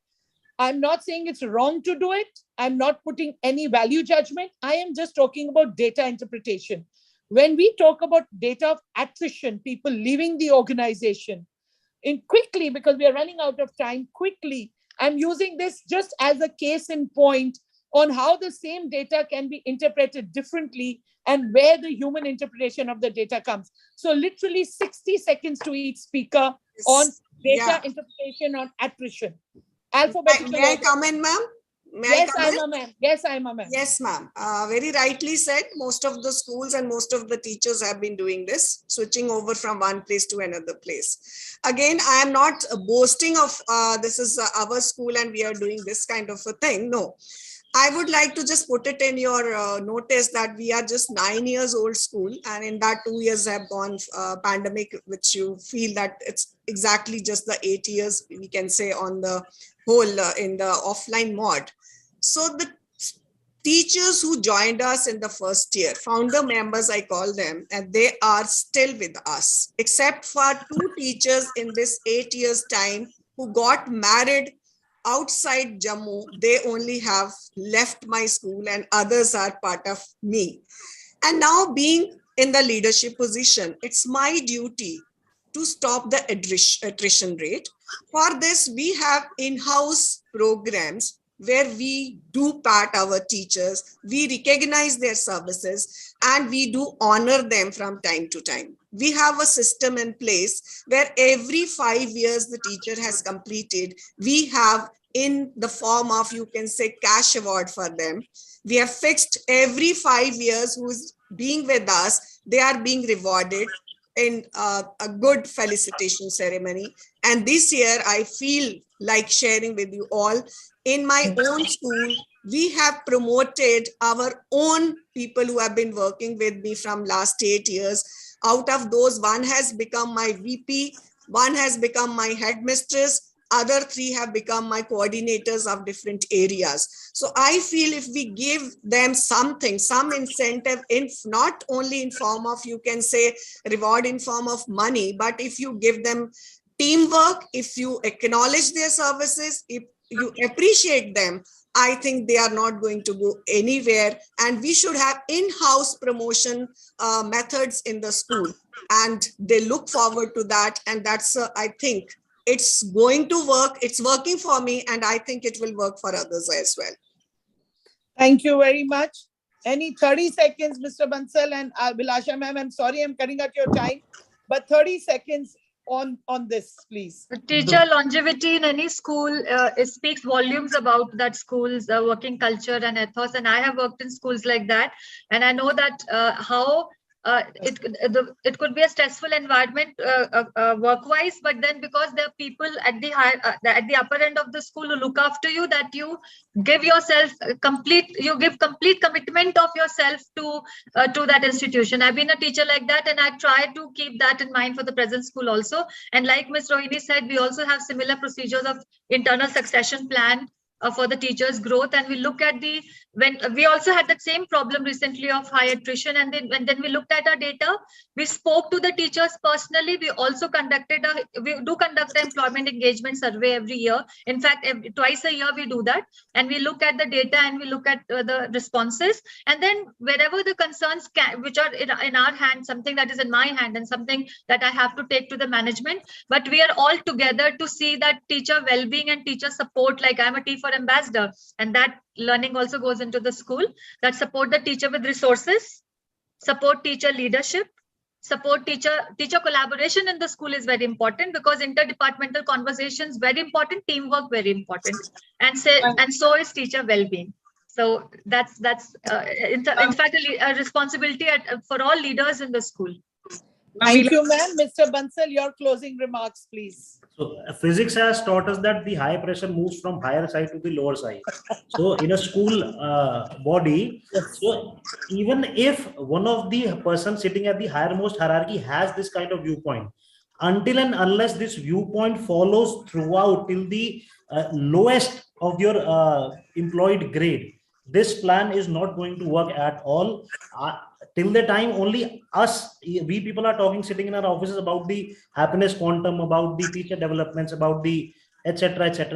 Until that follows throughout, from the manager to the principal to the vice principal to the headmistress to the in charge to the teacher to the helping staff. Until and unless this growth is there, I am afraid we will not be able to succeed in achieving the happiness quantum that we all are talking about over here. So 30 seconds. Thank you, Mr. Bansal. Thank you, Aima ma'am. Thank you, Abhilasha ma'am. I would like to conclude with the happiness quotient aspect of this entire discussion. Somebody in the chat box has written, we should not be data rich and analysis poor schools. And this analysis with the human connect, both qualitative and quantitative analysis, is so important. All the panels have talked about growth, talked about the cascading and ripple effect. So whether it's interdepartmental or whether it's from top to bottom, or whether it is about student engagement and mentoring, we are talking about cascading and ripple effect and human connect in data interpretation for all kinds of data, students, staff, processes, educators, all data to be meaningful, so that we as educators can carry out our blessed task of being in this field of changing the world through children, through teachers. Thank you very much, dear panelists, for your contribution. It was indeed very, very valuable. I now hand over the proceedings back to our the weaver who narrated this entire evening, who's weaving this entire evening. And thank you, School News, for such a wonderful opportunity to be moderating such a wonderful session. Thank you very much. Wonderful, Thank you so wonderful. much, Thank you so much. Thank you, ma'am. Thank you. Thank you so much, all of you. Thank you, Dr. Bindra. I think, I mean, this particular session was so thought-provoking, so, power pack session, starting from Dr. Bindra to Ms. Aima, Ms. Abhilasha, Mr. Harshit, whether it is personalized learning or human interpretation of data, both are very, very important for the students' development when you talk about 360-degree approach of development of a student. But at the same time, I believe that we need to be very, very cautious, very, very careful while we personalize the learning, how well we personalize it. And when we interpret the data, how plausibly, how well we analyze the data in economics. I'm a student of economics. We always teach our students that, the data needs to be collected, the estimated, and then it is being tabulated. Dr. Bindra, you were a serious student and you have seriously, moderated the session today. You have put forward so many pertinent questions to all the panel members, and all the panel members indeed have, given a very, very relevant answers to all the points you made, starting from Mr. Bansal, who talked about, the happiness quotient, the happiness index. In economics, madam, you'll agree with me, we calculate gross domestic product, but there are few countries, they calculate gross, the human index, gross human happiness index. So you rightly put forward this. This is required for, the school, the colleges, and the entire learning processes. Ms. Abhilasha, you have shown, the attitude of gratitude, and we all know how this 2 years of pandemic, unprecedented pandemic, has made us to learn, I mean, how important the gratitude is, starting from, your parents, your peers, your well-wishers to the God. I mean, it is really important for all of us. And Miss Aima, I'm sorry, you have really put forward the point, the mentoring, the passion about the teaching, passion from the educated side. That is very, very important for all of us. So this particular, I mean, of course, the previous one was also very, very thought-provoking and, the power pack. So I thank on behalf of School News, Jaipuria School of Business, Star, all of you, all the panelists for sparing their valuable time, discussing on depth on very, very pertinent, the two of the sessions, one on personalized learning and second on human interpretation of the data. So back to Mahima, can you please tell us whether I'll start with putting some questions to both the moderators, or you will show the takeaways before that? So we'll take the takeaways and then you can take up. Yes, please go ahead.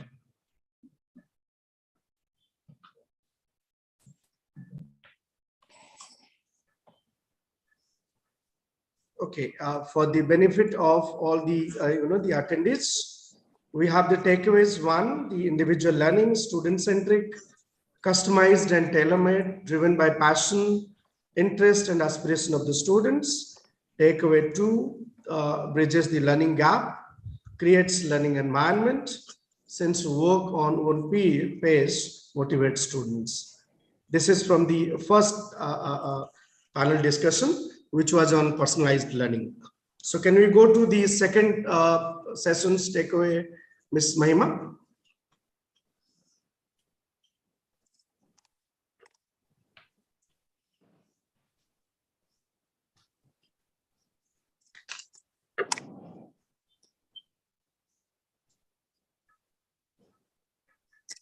Ma'am, do you want me to read the takeaways in the meantime? I think this is going to be fantastic, ma'am. I mean, listening from your mouth is really going to help us. So basically, the takeaways from our session was, number one, that data has a face and a name.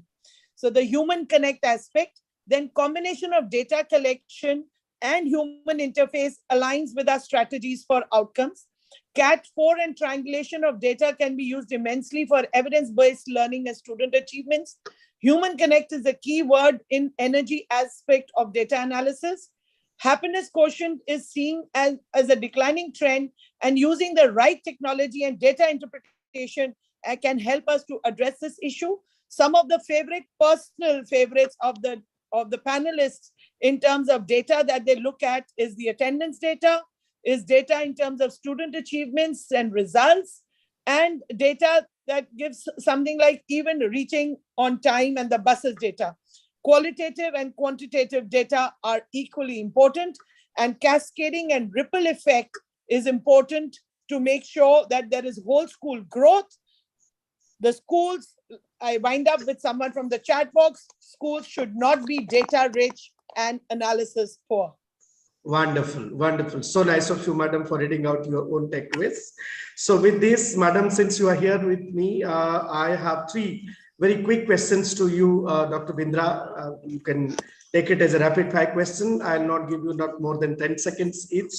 So my first questions to you, how do you relate to human development in teaching? How do you, sorry? How do you relate human development in teaching? I would say human development is staff and student development. A lot of people shy away from spending money, especially on teacher development. And I remember what somebody said, that if you spend so much money on them and they leave, what happens? And the answer was, if you don't spend and they don't leave, Yes. Then what happens? Wonderful. I'm just Thank reminding you of a very popular quote. Yes, thank you so much. My second question, is it really important for students to understand the data and what type of data? Absolutely, because this is a data-driven world. From a very young age, they should be understanding data. In fact, we should teach all subjects with the help of data so that they just don't learn to understand and interpret data. They also learn to relate data with the real world. So even subjects like English can be taught by gathering data and then interpreting it. Absolutely. Thank you so much. See, madam, my third question is based on the data analytics, the business analytics, data analytics, predictive analytics, machine learning, artificial intelligence. Don't you think it was already there, right? It's like just like, the new wine in an old bottle. Absolutely. It was always there. It always was there. In fact, I'm reminded of a quote which says, today's generation does not listen. There is too much of generation gap, and below that was written Socrates. Yes. So there are certain things that are eternal. Data has always been there. It's just that it's become more structured, more vast, more deep, more wide. And analysis was always there, except that it's now become more, more complicated. Earlier, it was simple data, simple analysis, simple interpretation, simple life. Now, everything inherently is complicated, but it was always there. New wine in an old bottle, absolutely. Fantastic, fantastic. I was expecting exactly the same answer from you, madam. But yes, at the end, I would like to say that whenever we talk about the data, the interpretation of data, the estimation of data, we need to be very, very careful. The plausibility of data interpretation is very, very required. When I say plausibility, that in India, in other parts of the country also sometimes what happened, that we make unnecessarily complicated while interpreting or the analyzing the data. So do I have your permission to quickly share with you that a man went out in a hot air balloon, and when he was up in the air, he got lost. So he connects with a camel rider down on the earth and says, please tell me where I am, I'm lost. He says, you had this much degrees latitude, this much degrees longitude, this much seconds, exactly. this much. And the balloon, the man says, are you a statistician? He says, yes. He says, no wonder. You've given me more information than I require, but I'm still lost. Absolutely, absolutely. That was exactly what I was trying to say, that we need to be very, very careful so far as the plausibility of the data interpretation and data understanding is concerned. So thank you so much. Indeed, it was great listening all of you. But I would, at the same time, I would request if Miss Madhur ma'am is there, she can come live. So I have, madam, few rapid fire questions for you. We had discussed about the personalized learning systems for the students. So for you, let me ask you, my first question goes to you. How can personalized learning be beneficial to students? 10 seconds for you, ma'am. First of all, because it is very customized and it is looking into taking care of the student's child-centric, because it is taking care of the child's aspirations, needs and interests. So it creates motivation. It is our own other students are able to. What are the practical aspects of personalized learning system, madam? Pardon, sir. Practical aspects. Practical aspect is what we can say is that reflection. It helps us to know our strengths and limitations, and then we can work on the limitations. How do we use this practical, the personalized learning system in a class of, let's say, 45 or a class of 60? Is it viable? Is it plausible for us to do this? Yes, this is a challenge. This is a limitation. That is why, to begin with, we cannot design or we cannot align the whole curriculum as with the personalized learning. But yes, we can identify certain topics which can go as a group activity, and in a hybrid mode, it can be done. Secondly, that is why it is very important to do a very meticulous planning of how to implement it. We cannot. Thank you. And my last question, of course, we already have discussed a lot on this. Does it really improve the learnings of the students? Pardon, learning? Does it really improve the learnings of the student? Yes, it does, yes, it does improve, because it is customized. They are the ones who are actually involved in the planning, or they know what is their limitation and what they want to know and how they want to know. So it does. Wonderful. And thank you so much. Two more takeaways which missed in my slide, yes, but please, I think you have covered in the question answer session which you just asked. Okay, thank you so much. So indeed, at the end, I take this as my pride, my privilege. I'm so humble, I'm elated at the same time to thank you all, starting from Dr. Bindra, Ms. Madhur Gupta, Ms. Rohini, Ms. Abhilasha, Mr. Harshit, Mr. Kultaj, and Mr. Nakeer, Mr. Apu.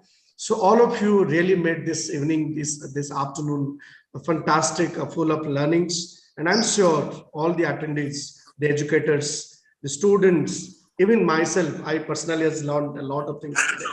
So thank you so much.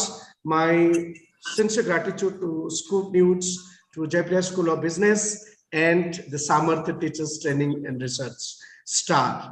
Thank you all. And I hand it over to Ms. Mahima for the rest of the things.